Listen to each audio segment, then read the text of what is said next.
Hello friends, ఈరోజైతే మీకు 1 మినిట్లో పితిక్ పప్ బిర్యానీ ఎలా చేయాలో చూపించేస్తాను.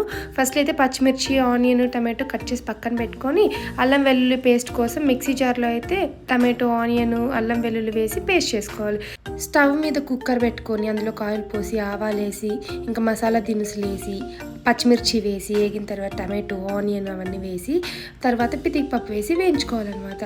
ఆ తర్వాత కాస్త ధనియాల పొడి, గరం మసాలా కొంచెం వేసేసి వేయించేసి అవి బాగా ఉడికిపోయిన తర్వాత ఆయిల్ పైకి తేలాక దాంట్లో తగినన్ని వాటర్ పోసుకోవాలి.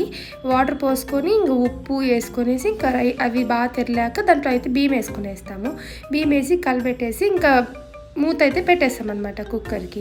ఆ తర్వాత 1 విజిల్ అయితే హై ఫ్లేమ్లో రావాలి. సెకండ్ విజిల్కి మనం ఫ్లేమ్ తగ్గించుకొని లో ఫ్లేమ్లో సెకండ్ విజిల్ వచ్చాక స్టవ్ ఆపేసి ఆ వేపర్ మొత్తం పోయేంత వరకు వెయిట్ చేసి సర్వ్ చేసుకొని తినేయడమే. అంతే పితిక్ పప్పు బిర్యానీ. ఇంకా ఇలాంటి వీడియోస్ కోసం స్టే ట్యూన్. బాయ్.